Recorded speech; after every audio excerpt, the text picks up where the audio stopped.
Good afternoon. This is another drive-through with Don. Not driving today, though.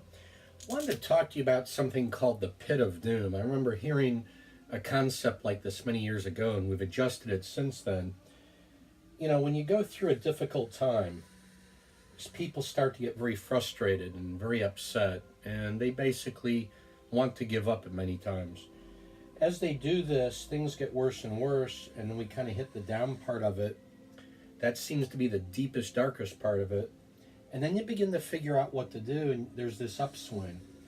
And we don't want to come back up to the same level that we were at originally, but what we really want to do is keep going, because if we've truly learned more and become better as a team and as an organization, as people, we should come back out of this at a higher level. So I think one of the things when you're going through a tough time, it's asking the team the question, are we doing the right things to come out at a higher level? One question I like to ask is, when do most people quit?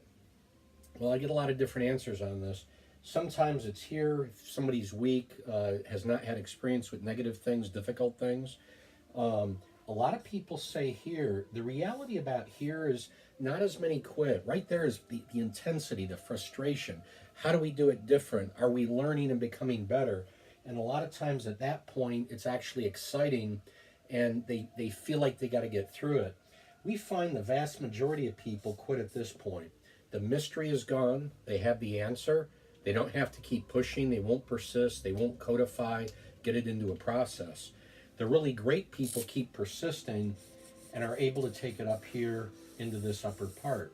So as part of this as leaders, what I find when people are starting to go into this, some people just push and push, and I think there's a myth that you never have the down. You can just kind of keep going, and many times that's absolutely false. I also think you've got to let the down happen naturally. Now, better teams, it doesn't go down as far. They can make it shallower, but this is where a leader has to show compassion, but also has to show intensity, drive of, to get through this, we must do this, we must do that. And then as they come through it, we have to turn it back into a system or process.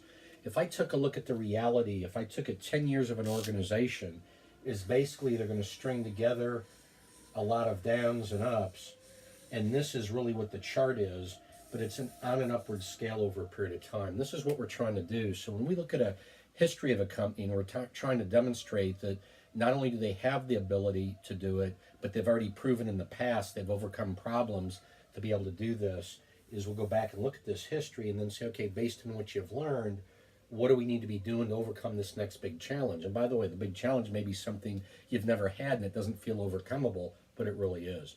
So this is a very good concept, but it's important to treat different parts of this differently and also to be realistic. Thank you for your time.